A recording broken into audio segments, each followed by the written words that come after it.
Hi everybody, Mike here, and we're back in the workshop again today for part 2 of our miniature wind turbine video.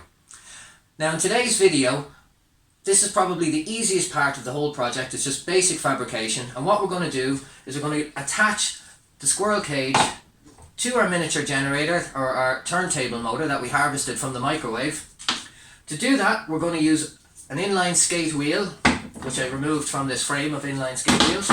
A small piece of plyboard with a hole drilled in it so that the bolts that we attach the squirrel cage to the wheel with can go through, and we can attach our generator onto the other side. A bit of threaded bar, that is the bolt that goes through the middle, a couple of nuts, couple of screws, and a small piece of blue pipe, or well, blue or black, whichever you fancy, that's going to link the generator onto the end of the threaded bar. And then finally we'll take it outside. There's a respectable storm blowing out there today, so it's perfect for testing wind-driven objects, and we'll stick our multimeter on it and see what sort of output we're getting from it in the storm.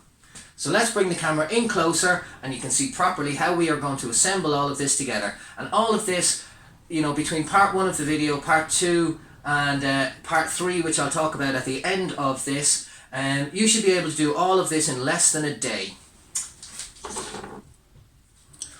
So here we are, we're up close at the workbench and we're going to start putting this together. Now the first thing to do is to attach a bolt to the squirrel cage. Now it's a little bit damaged, I don't know if anybody spotted that, there's a little bit of a nick off the edge of it there. We're going to use this bolt, which is an 8mm threaded bar with 2 nuts I put onto it. We're going to attach that onto our squirrel cage, and that will be our main drive for this project.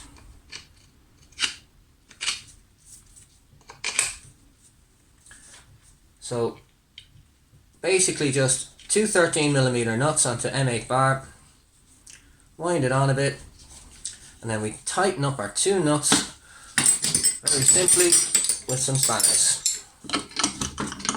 Now don't go too mad with it, just give it a nip because it's a plastic body squirrel cage. Okay, step 1 complete.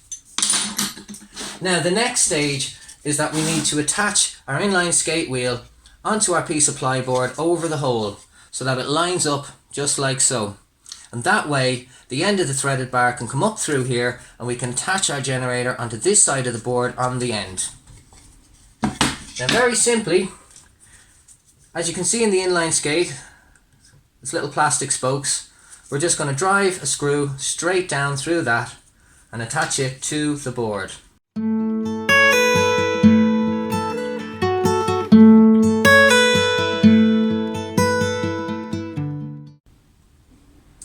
Okay, so we've now attached our inline skate wheel to the board, and I've just used the angle grinder to trim the ends off the screws so that I don't keep catching my hands on them.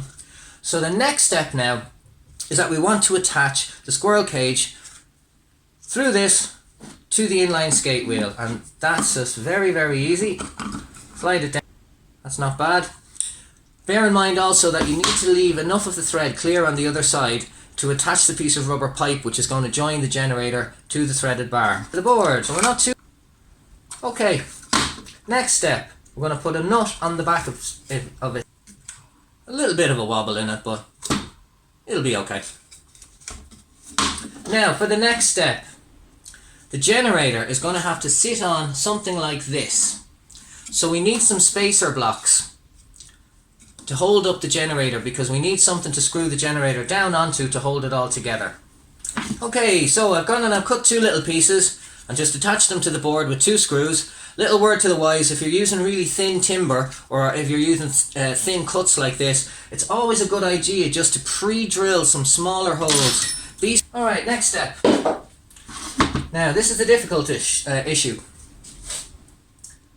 Getting this to attach on there. And for that we're going to take some of this, heat it up with a lighter and make it fit together. Heat it with our lighter, just like so, don't set it on fire, and just work it around. Once it's nice and soft and pliable, work it on there, give it a bit of a twist just to get it fully home.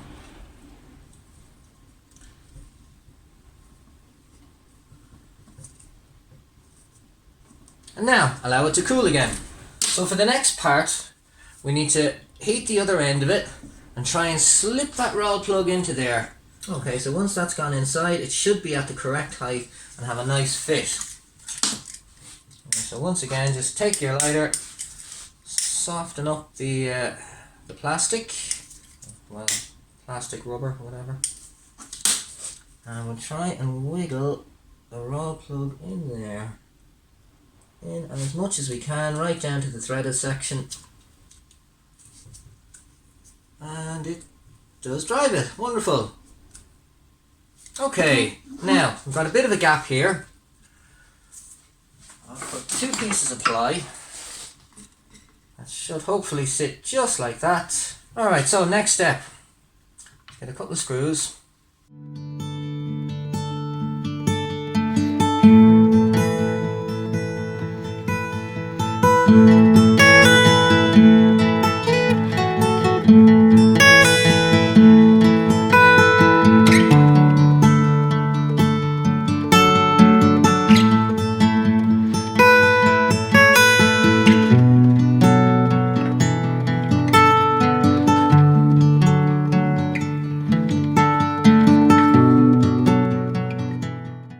Any resistance you put on this will stop your squirrel cage from turning. Okay, seems to be turning pretty free. And if we look, you can see there is a bit of a wiggle in the motor, hence why we left the screws loose.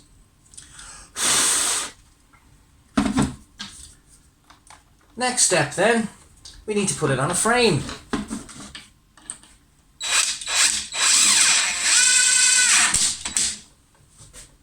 Okay, that is our stand made. And all we have to do now is attach our miniature turbine to the top of it. So now let's attach our turbine to the top of it. Our miniature generator, whatever you want to call it. We've got our 4 screws. And once we've got these on, we can stick the multimeter on it, take it out into the windy day and test it out.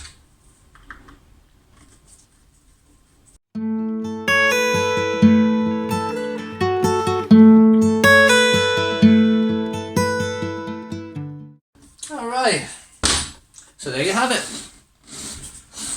1 miniature wind turbine on a stand. And now we can bring it outside to test it.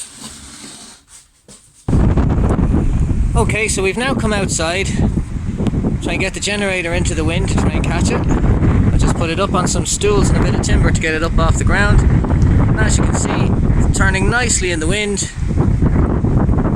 And it's generating, wow. That's the highest readings I've ever got off that. She went up to 80 there for a second. Now because of the wobble in it, it's got a little bit of a resistance in turning, and you can probably straighten that out quite easily.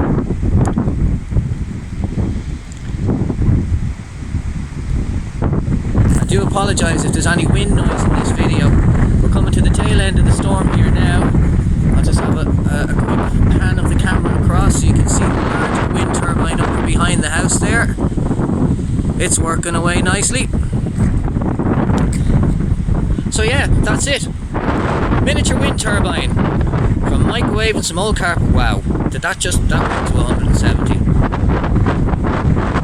I may have underestimated this little generator this little motor as a generator. Those were higher spikes than I've ever seen out of any testing I did with this. So yeah, have fun, work away, and don't forget to join us for the part 3. In part 3 we're going to talk about rectifying that current, and we're going to try and do that with some diodes and a breadboard, so please stay tuned for part 3.